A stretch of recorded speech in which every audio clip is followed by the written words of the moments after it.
Whitehall 1212.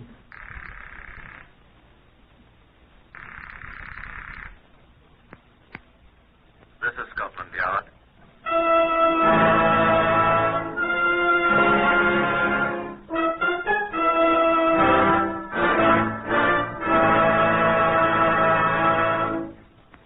For the first time in history, Scotland Yard opens its official files to bring you the true stories of some of its most baffling cases. These are the true stories. The plain, unvarnished facts, just as they occurred, reenacted for you by an all-British cast. Only the names of the participants have for obvious reasons been changed.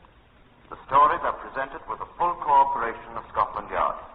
Research on Whitehall 1212 is compiled through arrangement with Percy Hoskins, chief crime reporter of the London Daily Express. The stories for radio are written and directed by Willis Cooper.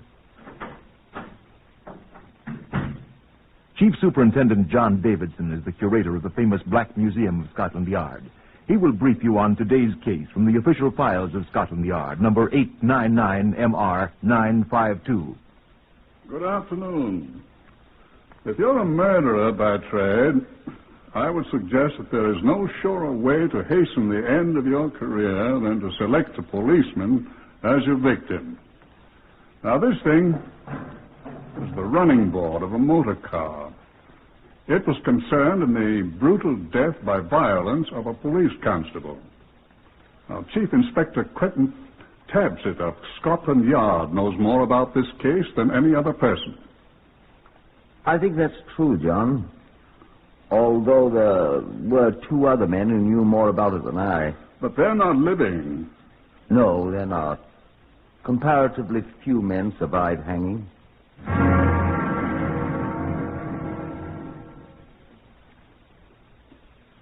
The Chief Constable of Essex telephoned the CID from Romford at 9:05 on the morning of Tuesday, September the 27th, asking that officers be sent to Stapleford Abbots, a village halfway between Romford and Ongar on the London-Chelmsford Road. I was first on the Chief Inspector's rota, so I was assigned to the case. Accompanied by Detective Sergeant Philip Melanchthon Wise, I went at once to Stapleford Abbots, which is about 4 miles outside the limits of the Metropolitan Police area. I was shown the body of Police Constable William George Greenley, who had been stationed there, and which had been found alongside the road a few miles from the village at 6:30 that morning, the 27th. The constable explained to Wise and me what had happened. We know it happened sometime after 1:30 a.m., Chief Inspector, because I met him at a conference point at that time. Where, Constable? Near Grove House, on the road to Ongar, about 600 yards from where the body was found, sir. Go on. He'd been shot 4 times, sir. Twice through the head and these other 2. That's... Yes, sir. They shot the poor chap square in each eye. Horrible. Well, they drown in their own blood, sir. At least they'll hang. Bill Greenley and I was kids together, sir. They'll hang. He had his pencil in his hand, sir. His notebook was lying on the road near him. He'd evidently stopped a car and was talking to them. Marks on the road? I'll show you, sir. It isn't far. I'd rather like to get out of here.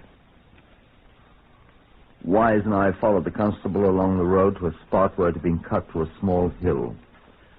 The banks on either side at the edge of the road shoulders were about 6 feet high. That's the place, sir. Here's where they found him, sir, where the grass is pressed down. Little blood here. Not as much as one would expect, sir. Over there on the other side, you see there's quite a blood stain on the grass. We think he was first shot there, and then he dragged himself across the road and he shot his eyes out on this side. Yeah. There was a motor car here, all right? Yes, sir, we saw that. Where's my sergeant, Sergeant Wise? Down the road a bit, sir. Back there. Oh, yes. What are you looking at, Sergeant? I'm down here, sir. Come along.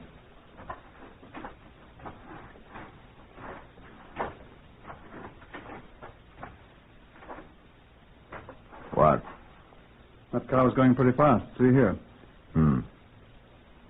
Skidded off the road, didn't it?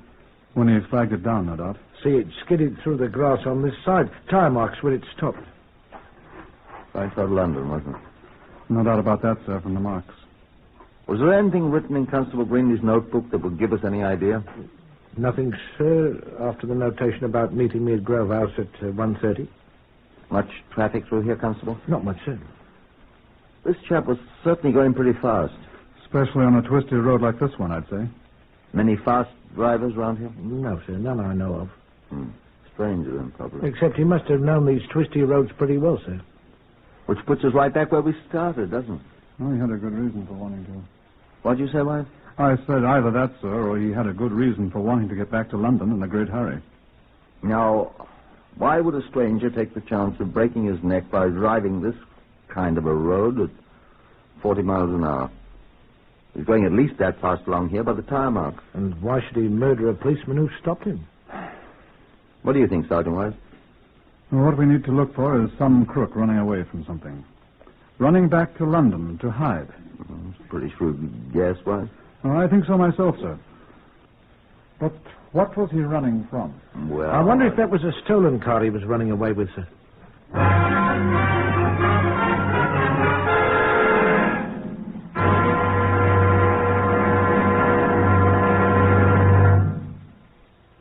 At the tiny police station back in Stapleford Abbots, I asked to have someone remove the bullets from the body of Constable Greenley. A local surgeon volunteered to do it for us for the usual fee provided by the Home Office.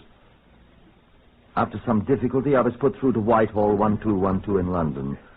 I asked for Inspector Bailey. Inspector Bailey speaking. Hello, Pat. Tabsit here. What are you up to, Cranston? Need to know something, old boy. Got any reports of a car stolen last night in this part of the country? What part of the country are you in? Oh, Stapleford Abbots, Essex, I'm sorry. I have to look it up. Where shall I call you? Well, I'm at the police station in Stapleford Abbots. Ring me back as soon as you can. Well, what do you think, Wise? Oh, it isn't a bad guess, sir. We'll see. By the way, I had a look at those powder stains on the face of the dead chap. Oh? Had a smell, too. They're from black powder. Old-fashioned black powder, not modern nitrocellulose. That'll be something else to check on if we do find anybody. If he has a gun that shoots black powder cartridges... Right.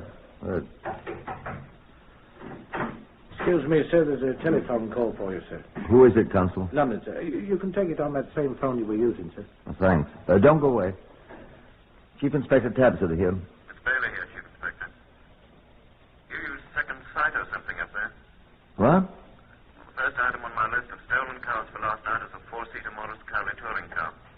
Painted blue, index marked TW6120. Stolen at about 2:30 a.m. from the garage of Dr. Kelm Haggerty of Billericay. Guess you don't know the names 12 miles east of where you are. Just a second. Blue Morris Cowley, four-seater, TW6130. No, 6120. Right, TW6120. Dr. Kenelm Haggerty. All we have to do now is find it, sir. If it is. We'll find it, Wise. I hope so. Now, look, Wise. This car was taken from Billericay at about 2:30 a.m. What I want you to do is to get around the countryside between here and Billericay and talk to people. Yes, sir. To hear a car driving at high speed sometime between 2:30 when it was stolen and 6:30 when they found the constable's body. Yes, sir. We'll accomplish two things, you see. A, whether that's the car we want, and B, by plotting on a map when and where it was heard, its probable destination. You see? Right you are, sir. You see? Oh, certainly. You said there's not much traffic in these parts, Constable. Well, there isn't, sir. Somebody will be sure to have heard it. Well, let's get cracking then. Yes, sir. Where will you be? I'll be back at the yard. I'm going to check up on known motor car thieves. I'll be in touch with you. Good luck, boys. Thank you, sir. Come on, Constable. I returned to my office at Scotland Yard. Before setting in motion our machinery for checking the whereabouts of known criminals who were at liberty, I dispatched Emmons Carlson, an expert on motor car tires, to Stapleford Abbott's to see if he could identify the tire prints the motor car had left on the road.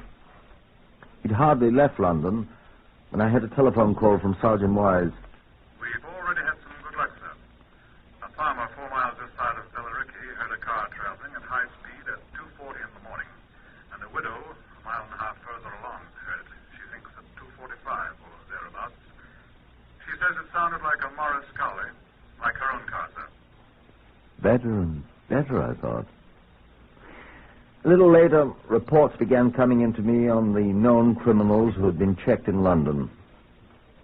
14 had already produced alibis. One, a smash-and-grab artist who had dabbled in motor cars, a chap named Whitey Wogan, was having difficulty proving his. The search went on. Information on the stolen Morris Cowley, identification number TW6120, was given general circulation. Of no results. 3 reports the next day from Sergeant Wise. One from a retired colonel of the Cherubim, sir. 5 miles east of Ongar. Heard a car at 3:15 a.m. One from an apothecary at Ongar. 5 minutes later. One from 2 men returning from a British Legion meeting at about 3:30. Say they were almost run down by a blue Morris Cowley a few miles south of Ongar. They didn't see the number. 26 more people with criminal records were checked. All had alibis. Whitey Wogan still refused to talk. Emmons Carlson reported him from Stapleford Abbott's. Here it is, sir, on the chart. I made these photographs on the spot. You see? Pretty blurred they are, sir, but you can identify them. Now here, on the chart, type B, 1/32, or 1/23, if you like. Mm-hmm. 4 parallel lines around the circumference of the tire. Diagonal lines at the edges of the tire. Mm-hmm. Short diagonals the other direction, in the center. Oblique parallelograms, you might say. Can't be anything but a Dunlop Fortuner tire. Does that do us any good, Carlson? I telephoned Dr. Kenwell Haggerty, sir, at Billericay. The stolen car was equipped with Dunlop Fortuners. No doubt now that that was the murder car. Another report from Sergeant Wise placed the car 5 miles north of where the constable was murdered at 3:30 a.m., still headed south. I ticked off the reports on a map of the area. It was a circuitous route, but there was no doubt of it. The car was headed for London. But then the trail was lost. A report from Percy Young in the ballistics laboratory. About those bullets taken from the body of the constable who was shot near Stapleford Abbott's, Chief Inspector. Yes, Percy, what'd you find out? They're all from a Webley 38 caliber revolver. Seems to me, I should say, somewhat obsolete manufacture, but I'm not sure of that. You could identify the particular gun they were fired from if we got hold of it, could you, Percy? Of course. Take it in. Unfortunately, I haven't got it, Percy. Unfortunately, I haven't got anything. Unfortunately, all I've got is the knowledge of the car the murderer rode in. And the fact that the car's probably somewhere in London. With the murderer, I hope. Unfortunately, I have no idea who he is. Yet. But we'll find out. You can't murder a policeman and get away with it. I'll bring you the gun sooner or later. Sergeant Wise came in. Good afternoon, sir. Hello, Wise. Got some news for you. Good. What? They found the car. They have? Why didn't they tell me? Your telephone was busy, sir. Ah. Brixton. Been there all night, apparently, they said. Sure it's the car? Blue Morris Cowley, 4-seater, number TW2160. Mm-hmm. Fingerprint people and all are there now. Looking it over. Brixton, you said? Brixton, yes, sir. That's where Whitey Wogan lives. Who, sir? Car thief. Oh. Won't tell us where he was the night of the murder. Shall I bring him in, sir? Better. I'll go and have a look at the car first, though. Here's his address. See you later there. Right. Could be possible, I thought, as I drove over to Brixton in the police car. We'd see. They were going over the Morris Cowley with a fine-tooth comb as I arrived. They hadn't found much, according to the sergeant in charge. Nothing very much, sir. Let's see that list, Factory. Ah. Drops of what appears to be blood on right-hand running board, sir. You collected them? All right, sir. Laboratory's got them already, sir. Bits of grass and daubs of clay on the edge of the same running board. We'll want that to compare with clay from the spot where the constable was murdered, Sergeant. See to it, Thackeray. Oh, yes, and between the cushions of the front seat, this revolver cartridge, sir. What kind is it? Obsolete type, sir, for a Webley 38, but the issue of this kind of black powder cartridge was discontinued in 1913, sir. I'm quite an expert on firearms, sir. Good. That's just the kind we were looking for, Sergeant. I'm very happy, sir. That all? What about fingerprints? Not a sign of one so far, sir. Still looking, sir, but so far clean as a Coldstreamer's boots, sir. And who might you be, miss? My name's Miss Winnie Clapsaddle, mister. And I'm here because I come with a sergeant, so don't give me none of your back chat or I'll dot you one over the ear all like I done him. Oh, don't open your fly trap to the cops, Whitey dear. What's going on here? Excuse me, Chief Inspector. Oh, it's you, Sergeant White. What? Excuse me, sir. This is Whitey Wilson. Don't say a word, Whitey. And, who are you, please, miss? I'm his sweetheart. I'm the barmaid at the Chesterton Public House, and I'll thank you for none of your back chat neither, mister. Now, look here. She insisted on coming along, sir, when I picked up Wogan here. And I'll do the talking, too. Perhaps you can tell us, then, young woman, why your sweetheart is in possession of all those newspaper cuttings referring to this murder case.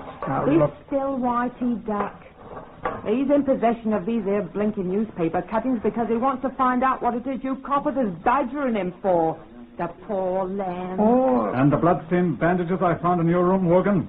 Don't blush, Whitey, dear. It happens to anyone. What are you talking about? Hold your temper, Whitey, love. I'll tell you why they're there, and I'll tell you why my poor little Whitey don't want to tell you where he was while this murder was going on. It's because I hit him over the noggin with a Guinness bottle when he refused to kiss me in public. And it took 2 constables to drag us to the police station. That's why. Is this true, Wogan? Of course it's true. And you can prove it by looking at the police charge sheet for that last night when we was both in the clink for disturbing the peace. He never murdered no one, mister. He's just plain embarrassed. It was true. Our only suspect had been nursing a broken crown in jail, which his 13-stone sweetheart had inflicted on him. We were at a dead end. The evidence had run out. Here was the murder car. Here was the victim's blood. The forensic laboratory established that the stains were of the same blood type as Constable Greenlee's. We had a cartridge which we were certain was from the murder gun. Scotland Yard had traced everything but the murderer himself. The coroner's inquest on the body of Constable William George Greenlee returned a verdict of death at the hands of person or persons unknown. He was buried with full police honors, and the bugler sounded the last toast at his funeral, because he had once been a soldier. The Home Office began paying his wife her pension. We kept on. We questioned more than 1,500 persons who might conceivably have committed the murder. Our man was not among them. But he was still at large. And no policeman ever forgets the murder of another policeman. The months went on, and Wise and I were assigned to other cases. One day, almost a year later, Wise came into my office.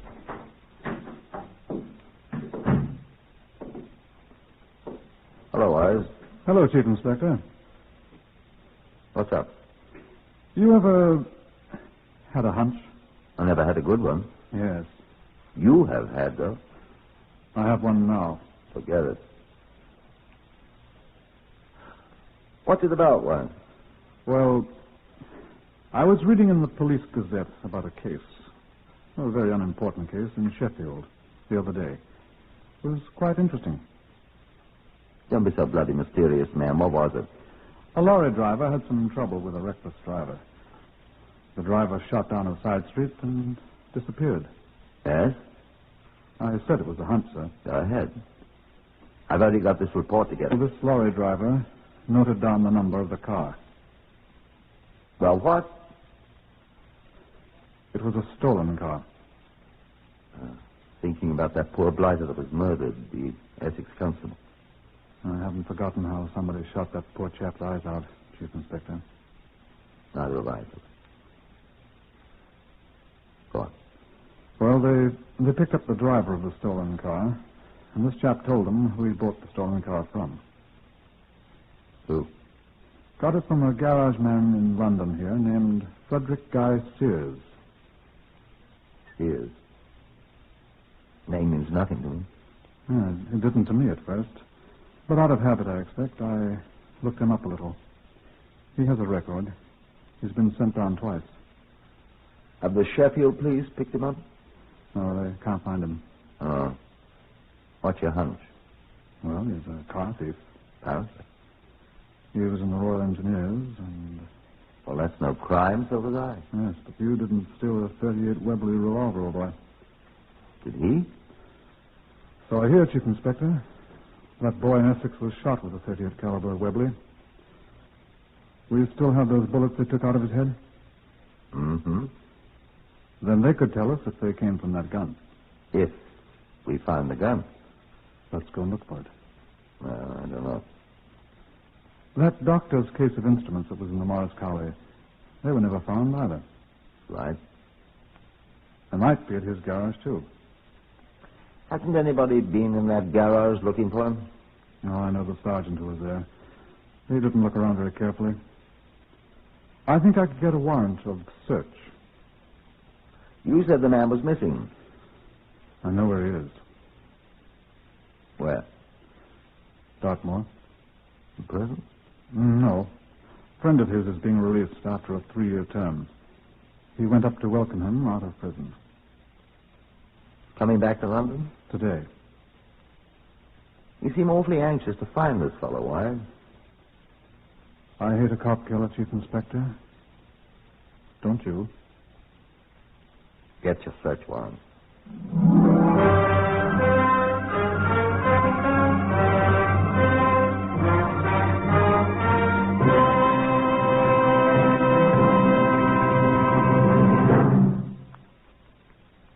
The garage was closed, of course, but we got inside all right. I doubt anyone saw us. It was a relatively empty place. One big, concrete-floored room and a desk in one corner behind a wooden railing. A few tool shelves along one wall. Filing cabinets or two alongside the desk. We walked across the floor first.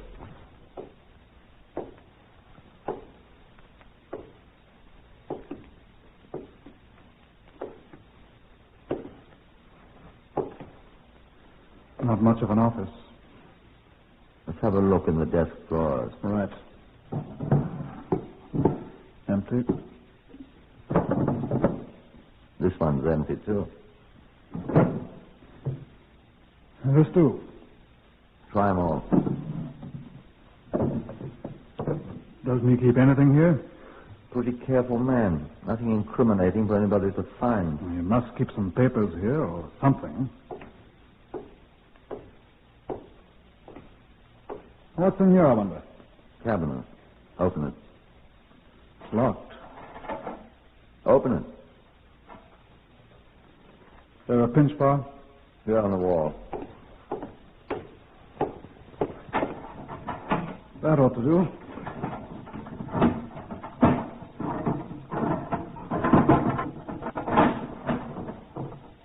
Anything interesting?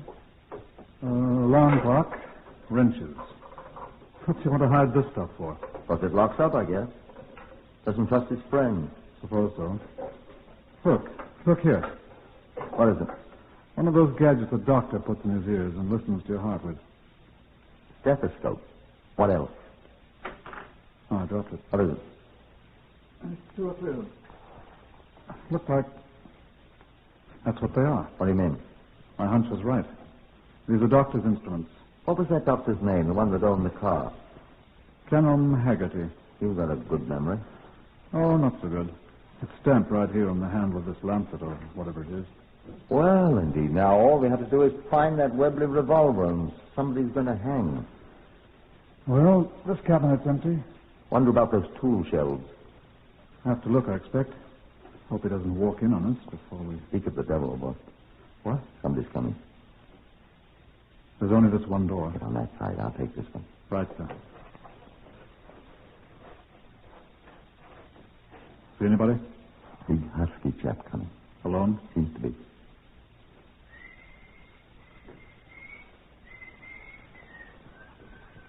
What do you want me to do, sir?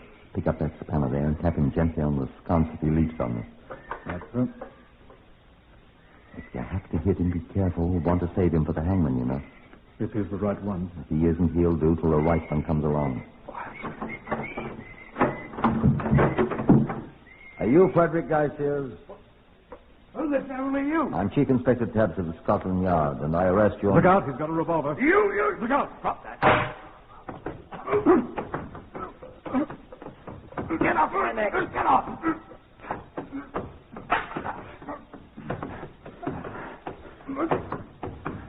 Are you hurt, sir?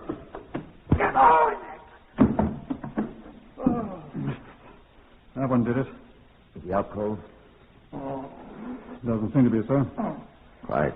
Well, in that case, I arrest you on suspicion of the murder of Constable William George Green. All right, sir. I warn you that anything you say will be taken down in writing. Maybe using evidence. You got the gun, Wise? Have a look at it, sir. It's what we're looking for. A Webley .38 revolver. And unless I'm much mistaken, these are old-fashioned black powder cartridges. Come along with us, Mr. Sears. There's a man that wants to see you.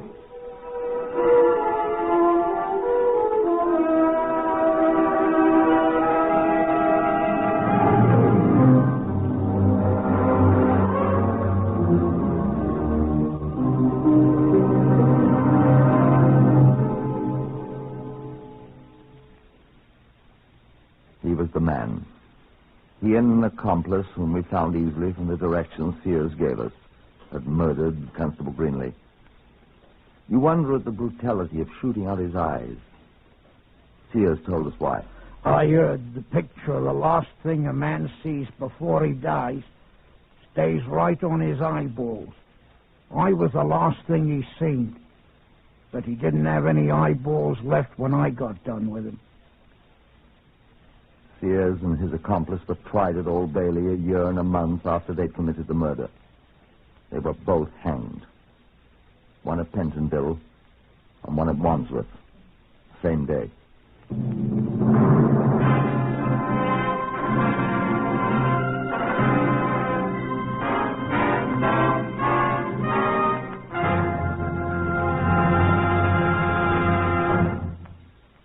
Heard today on Whitehall 1212 were Harvey Hayes, Horace Braham, Lester Fletcher, Guy Spall, Winston Ross, Peter Forrester, Maurice Gosfield, and Beulah Garrick.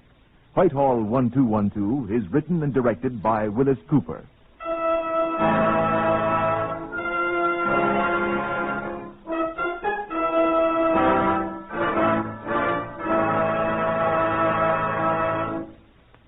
If you were offered odds of 4 to 50, you'd think they were pretty poor, wouldn't you? Well, then just imagine how hopeless a person suffering from cerebral palsy must feel. His chances of getting any kind of treatment are exactly that, 4 out of 50. Well, you say to yourself, why? Why is that? Because it takes money to train the needed specialists, to build and equip the necessary treatment centers, to solve the mysteries of this baffling condition. Although many of the 550,000 sufferers from cerebral palsy are virtually helpless, their cause isn't helpless. No, that's where you come in. They can be helped by accurate diagnosis, by active treatment and loving care. Make it possible for them to become useful, productive citizens. They have the will. You can help provide the way. Enlist today in this fight. Send your contributions to United Cerebral Palsy in care of your local postmaster. Forget them not. This is NBC, the National Broadcasting Company.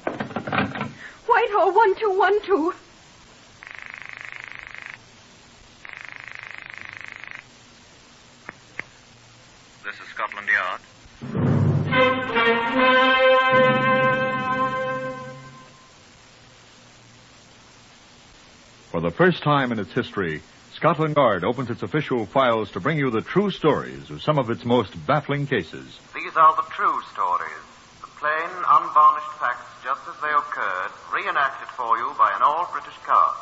Only the names have for obvious reasons been changed. The broadcasts are presented with the full cooperation of Scotland Yard.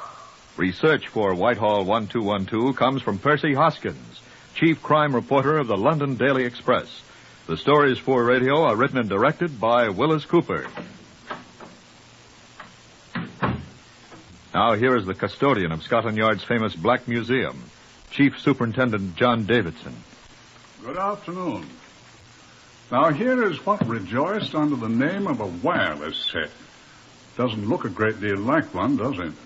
As a matter of fact, I never did hear that this wireless set ever brought in any programs. Of course, it's true that there were no radio programs for it to bring in when it was constructed.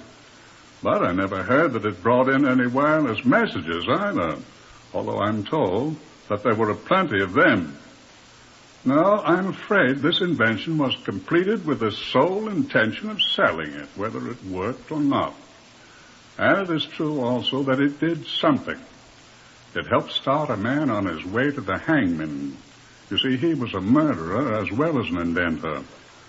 I shall ask Inspector George Wells, who knew him quite well, to tell you about him. Yes, I knew him. Tom Adamson, though, the first time I ever heard of him was when he died. I mean to say I never knew him when he was alive, and I never saw the man, but I got quite well acquainted with Tom and his habits, of course. I must agree that that's not uncommon with many of the professional acquaintances of a man in my job. They're either dead when you run across them or sometimes dead soon afterwards. Tom Adamson was an innkeeper. He had the Blue Anchor at Byfleet many years ago. Tom was what might be described as a hearty man. He was a hearty eater, a hearty drinker, and a good companion. He had a wife, Nancy, who survived him for several years. Tom had a good deal of money, too, at one time, although there wasn't a great deal left when he died, and Nancy spent that in various ways. They sent me to Byfleet from Scotland Yard one night at the end of March in 1924. A chap named Harry Coombs, a newspaper man I knew in London, was sitting there when I came in. "Oh, Coombs," I said, "what are you doing here?" I heard an innkeeper had been poisoned, Inspector. Such a difference from the usual state of affairs, they thought it'd make a good story, so they sent me up. You here for the same thing? Do you think there'll be any necessity for me now you're here, old boy? Well, that's quite sporting of you, sir. But stay, do. Thank you. I'll let you see my notes. Good. Innkeeper seemed to be a good fellow by all I heard. Liked by everyone. Who poisoned him, then? I haven't found out yet. Let you know when I do, though. Excuse me, I've got to see a Superintendent Brady. He's having a supper. I'll tell you all about it. I know more than he does anyway. The dead man's name was Tom Adamson, aged 41, good man with a bottle. Gave up the ghost in audible agony this morning at 10:30. How do you know? Had a glass of fruit salts, it seems. Said, "Strike me pink," and almost immediately was struck pink, or whatever color one is struck by strychnine. Strychnine? That's what the medical gentleman said. How do you know? Superintendent Brady told me. And the medical gentleman name of Auchincloss. Auchincloss? Auchincloss. Oh. He also confided in me. Better listen to me. The superintendent's at this moment up to his eyebrows in bubble and squeak, or something equally horrible, and won't talk. Can't talk with his mouth full. You say strychnine in the fruit salts? That, sir, I don't know. There's never been any in the fruit salts I've drunk, and I've consumed my share of the nasty stuff. Although I must agree, as I said before, that fruit salt is an excellent remedy for the morning after. That was the purpose for which the late lamented drank his. Oh. Seems there was rather a celebration at the Blue Anchor last night for the landlord's 41st birthday. It was also his last. Man cometh forth like a flower and is cut down. I've heard that somewhere. Is that what happened? Isn't the super in there? He's eating his supper, remember? Bubble and squeak. You need fruit salts, too, preferably without strychnine. Yes, that's what happened, Inspector. Good old Tom walked into his own bar somewhat unsteadily, poured himself off a glass of the fruit salt whilst one of the guests watched him, drank it off, staggered once more, made his classic suggestion, and... What classic suggestion? Strike me pink, I told you. Lurched off to his own fair white bed, howled loudly, causing the guest to abandon his breakfast and summon Dr. Auchincloss. Dr. A arrived, heard Master Tom howl once more, and watched him expire. Huh. Exactly what I said. Dr. Auchincloss, also being a police surgeon, is a suspicious man. He summoned a local constable who helped him carry Tom away. Tom weighed 16 stone, no small feat. And presently took a look at Tom's interior economy and bawled, strychnine. Further examination proved to him that he was right. And Tom, with certain portions of his innards removed, lies now in the local mortuary stone cold while... Oh, I say, I'm staying at the Blue Anchor myself. Why not come and have a drink with me while the superintendent finishes his loathsome supper? I think Tom drank most of the strychnine.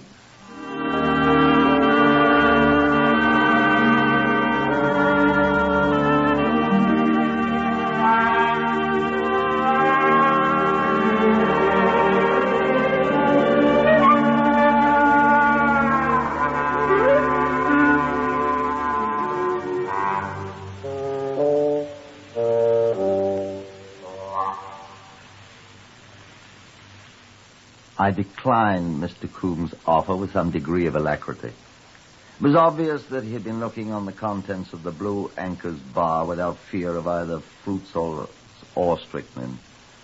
And after all, my appointment was with Superintendent Brady. That worthy officer, returning from his supper, assured me that Coombs' story was largely true. He had talked to the other guests at the previous night's party, was in fact still engaged in talking with them, with no visible results. He recommended that I see the guest who had seen Tom Adamson drink the fatal fruit salts, and I made my way to the Blue Anchor. I found the guest in question, a foreign-appearing man named Aristide Forel, who wore a carefully groomed black beard and had the brightest eyes I've ever seen. I sat down beside him as he ate ham and eggs. Will you share my ham and eggs, monsieur? I didn't get an opportunity to explain that I'd already eaten. You are the agent of police, no?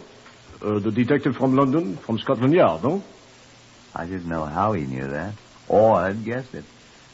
Madame Nancy is such a very good cook. So? The food's very good tonight, but unfortunately not so good as when the good Nancy is here. The husband is dead.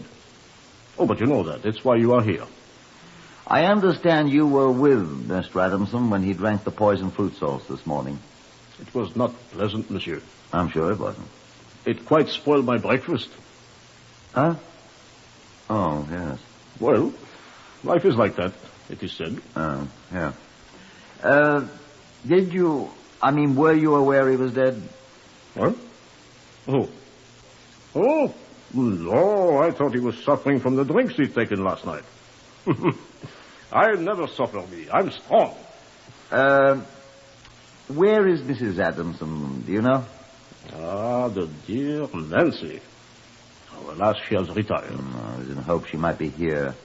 But I suppose it's silly to hope to see her. Oh, I will go up and wake her, monsieur. Why? Yes, why not, monsieur? Well, it's hardly... but we are old friends, monsieur. It wouldn't be anything. Well, you're not that good a friend, sir, if you don't mind my saying so. Oh? You don't think so, my friend? You've known the Adamsons a long time, then? I have not known Tom Adamson very long. Oh. Only since I have been a guest here at the Blue Anchor. Oh. But the charming Nancy, I've known her for a long time. Tout compris, monsieur? I don't understand French. Ah, non? C'est dommage. Talk English. What's funny? Oh, I do not think Monsieur Tom was such a very likable person. Is that funny? I do not think Madame Nancy thinks so either, monsieur. He's dead. What are you trying to say to me, Monsieur... Forel, monsieur. Aristide Paul-Marie Forel, l'ancien ami de Madame Nancy. What's that mean? I don't understand French. It means Forel, Aristide Paul-Marie, moi qui parle, monsieur. Me, Forel, the old friend of Madame Nancy.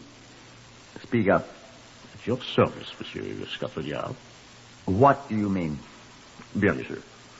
It is my duty to speak. Well, speak. Bien sûr. I met Madame Nancy Adamson many months ago. Here? In France, monsieur. What was she doing there? She said she was visiting some relatives of hers. Pierregot, in the province of Picardy. Yeah?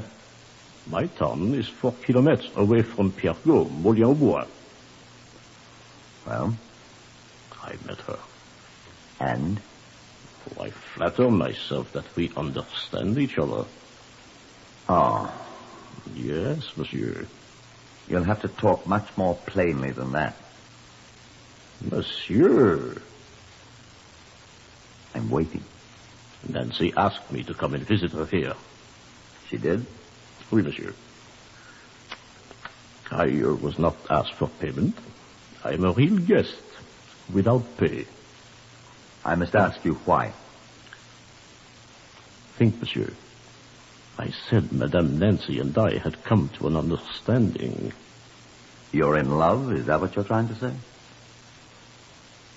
Will you answer me, sir? We once were. Well, speak up, please. We once were. Mind telling me what that means? I am not in love with Madame Nancy now, monsieur. Why not, may I ask? Because her husband is dead. Well, why should that discourage you? I mean because her husband has been murdered. Because he has been poisoned. Well, I should think that would have the opposite effect. No. Well, I don't understand it. I'm sorry. How did you and Tom Adamson get along, Mr. Farrell? Alas. We were on the best of terms. Oh, were you? Yes.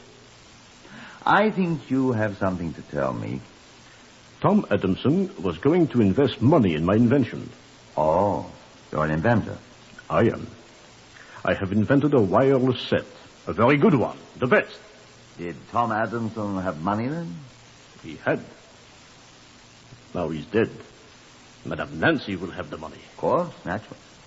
She did not wish the good Tom to give me money to invest in my invention. You amaze me. I shall never be rich. I'm very sorry. But Madame Nancy will. She will have poor Tom, my friend, all his wealth. Well, good for her. She will not invest in my invention. No? She tried to prevent poor Tom from investing with me. Why? Monsieur, she wanted poor Tom's money for herself. Well, she's got it. Oui. Poor Tom. You saw him drink the poisoned fruit salts, didn't you? I was sitting in this very chair eating my breakfast when he came in. He said to me, Farrell, my friend, I'm going to give you a check now. How much, did he say? Oh, I think it would have been a very substantial amount. Despite what my wife thinks, he said. And then he pulled a bottle of fruit salts out of his pocket, mixed a little in a glass, drank, and gave me...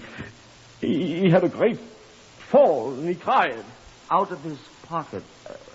What was he doing carrying a bottle of fruit salts in his pocket? He said he had brought it from his rooms. Oh?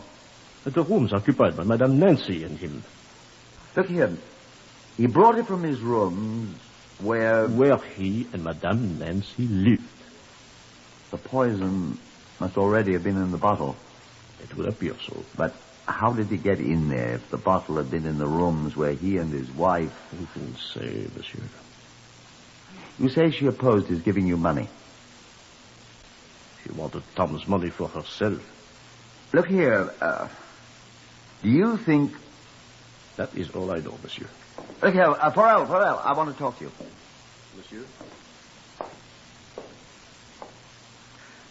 Monsieur, the other detectives have told me that I must remain here in this place. I wish to ask you, as one man of the world to another, I wish to ask you a question. Go on, then. Can you help me get out of here? Why? I wish to return to France at once, monsieur. Why? I am in mortal fear for my life, monsieur.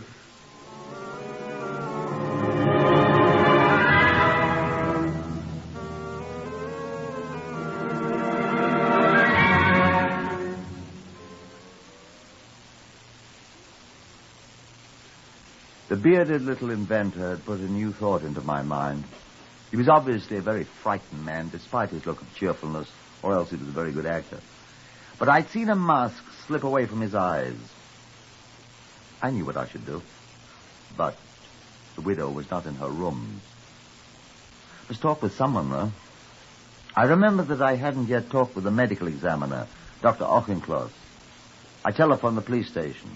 He was there, hoping to see me. And he came at once to the Blue Anchor. "Good evening, Dr. Auchincloss," I said as he sat down. Good evening, sir. I had hoped that you could afford a little time with me, at least. I'm sorry, sir. I haven't had an opportunity to see anyone official yet. I've been very busy. You've had your supper? Yes. Thank you. I've had mine, too. Superintendent Brady and I were waiting for you. I'm sorry, sir. No matter. I've been speaking with the man who saw Adamson take the drink of the fruit salts, the one that apparently killed him. A strange little man. He's been here for some time. Yes, he goes to London occasionally on business for some invention or other of his, but he's been here for some time. I know about the invention. Did you know about Nancy Adamson, too? He mentioned her. The Frenchman's been here as a guest of Nancy's. He met her in France. He told me. Quite friendly with Nancy. So he said. Not with Tom, though. I gathered he was. Wasn't Adamson going to invest in some invention of the man's? Tom wouldn't invest in anything, not even non-paying guests. No. He's a friend of Nancy's. Well, I must check into that. Yes. What about the poison? I've had an analysis made of the contents of the bottle of fruit salts. There's strychnine in it. Tom didn't get it all. And mercury perchloride, as if one poison wasn't enough. How did it get there, I wonder? I wonder. What? I mean, I don't know. I'm a doctor, not a detective. There were traces of both poisons in the glass Tom drank out of. I analyzed it myself. Do you know where that bottle of fruit salts was? No. It was in his rooms. Whose? Tom Adamson's and Nancy Adamson's. Oh? It was there just before he brought it down to the bar here. How do you suppose the poison got into it? I'm a doctor, not a detective. You said that. So I did. Well... Well, what? Tom had drunk from the contents of the bottle before. He was a great hand for fruit salts. Wonder why he wasn't poisoned before. I wonder, too. You're accusing... I'm not accusing anybody. Not yet. I've known Nancy more than 5 years. I've always rather liked her. Stupid, but harmless enough. Harmless? Well... Where is Mrs. Adamson, do you know? In a nursing home. She's had quite a shock. Shock, indeed. I beg your pardon, sir. She has had, regardless of what you think, a severe shock. I want to see her. When she has recovered from the shock. I'm sorry if she's a friend of yours, She's my patient. Oh. Oh. She is, huh? And you're the police surgeon also? I have my own practice, too. On which side does your sympathy lie, Dr. Auchincloss? The police, to whom you're legally and morally obligated? Please, Mr. Wells. Her husband's dead by poison. I'm aware of that, sir. She had the bottle containing the poison in her hands immediately before his death. But... and do you know this, sir? That this Mr. Forel, whom you suggest is also here at her invitation, is also in mortal fear for his life because of her. What kind of a woman is this? Well, sir... I demand that you take me to her at once, sir.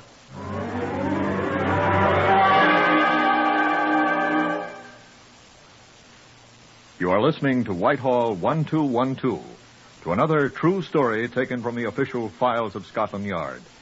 Whitehall 1212 is researched by Percy Hoskins of the London Daily Express, and the stories for radio are written and directed by Willis Cooper. In this story, that of the case of the poisoned innkeeper of Byfleet, Inspector Wells of Scotland Yard has just demanded that he be permitted to see the woman about whom he has heard a strange story, the wife of the murdered man. The inspector speaks.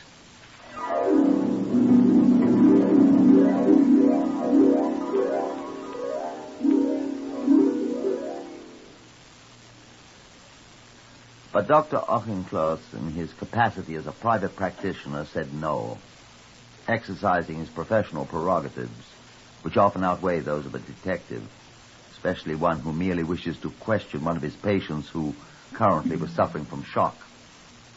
I say nothing about his regard for his patient, which he had mentioned. Perforce, I had to give up for the moment, and I went sulkily to bed. Walking for my health in the spacious yard of the Blue Anchor the next morning, I ran head-on into my reporter friend Coombs. Coombs was brandishing a camera. Well, Inspector. Well met, old fellow. Morning. Oh, just up? I've been up since the crack of dawn. Didn't know you were a photographer. Oh, the best, old boy. A genuine master of lens, shutter, and whatever else there is in this thing. Film, possibly. How interesting. Oh, it makes me ever so much more valuable to my devoted employers, they tell me. Stand, sir. I'll have your portrait. Thanks. I don't like being photographed. Oh, quite all right. I shall not publish it. A smile, if you please. Now, look at the birdie. No, I think. Still. There you are.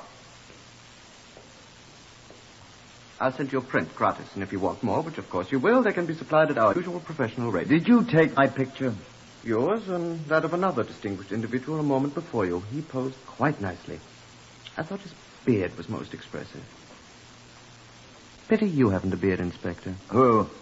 None other than our distinguished... Oh, I mustn't repeat myself. Our scientist, our inventor, Monsieur Forel. Oh. I'm sending it to my paper along with the sort of views of the quaint yard of the Blue Anchor, scene of the tragedy, and other interesting scenes in and around Byfleet. Monsieur Forel is an important personage in this murder. He is the witness of good old Tom's untimely taking off. I set the fly. I saw him die with my little eye. Although it's true that Monsieur Forel resembles a beetle rather than a fly. Ah, there comes the excellent Dr. Auchincloss with a fair companion. I must photograph them. Dear, there's no more film. Oh, well, another time then. Anyhow, excuse me, I must get these films off in the Morning Post. The presses are waiting. Oh, my goodness, look at the fair companion. You know her? You don't know our fair but bereaved hostess? Who is it? Huh? Oh, it's none other than the poor dead Tom's wife, the excellent... Nancy, I'll come round and see you later. I must run. And that left me alone. Mrs. Adamson came on toward me, much to my surprise. Dr. Auchincloss stopped, watched for a moment, and then went away from there. Oh, Inspector, whatever your name is. I hear you want to see me. I gawked at her. I was that surprised. I thought the woman was in a state of shock. Here she was, and if my eyes deceived me not, it was anger that animated her, not grief and shock. She stalked across the yard toward me. No wonder the doctor ran away, I thought. And I want to see you. There's a bench there. Sit you down. Yes, well, Now, look here. What's this fella been telling you? And where is he? Are you talking about Mr. Forel, madam? I am talking about that black-bearded perfume. Please, madam. I will not please. He's saying that I murdered poor Tom. That nasty little... Why, the madam, please. I know what you want to see me for. You want to tell me that Forel's accusing me. And I'd give my soul if poor old Tom was alive again. He murdered Tom. He poisoned Tom, and I'll tell you why he did. Because Tom wouldn't give him his money to finance that worthless invention of his. But Mrs. Adams... Tom had been saying no to him all the time the man's been here, eating our food and drinking our beer. And Tom, poor dear Tom, he told me he was going to give him his final no, make him get out of here. And that's what Tom did. And Forel poisoned him. Madam. I know. He hated Tom and he hated me. Madam, you'll pardon me, but was not Mr. Forel in love with you? Inspector, if you are an inspector... I am, madam. I'll not permit you to insult me. Excuse me, madam. Wait. Has that man told you that he's in love with me? Well, he said he was at one time. I suppose he also said that I'm in love with him, the filthy brute. He said that you invited him to come and visit you here. Oh, you may stop, Inspector. Eh? I'll do the talking now before you insult me any more. But Be quiet. I'll tell you the truth. I met that man in France. That's what he said. I said be quiet, sir. I met him in France and I heard about his wireless set. And he learned who I was. That my husband, my poor Tom, had some money. Poor Tom. Oh, that's what he called it. Be quiet while I talk. Only 2 weeks after I came home, he showed up here. Didn't you invite him, madam? I did not. He came here to try to get money out of Tom, and Tom wouldn't give him none, and he stayed on, and poor Tom wanted to put him out. He is? Stop! Who, your husband? Stop him, someone! Wait! Who is it? Wait! It's that man, Farrell! Stop! Stop him! Farrell! Farrell, come here! Stop him! Stop him, you murderer!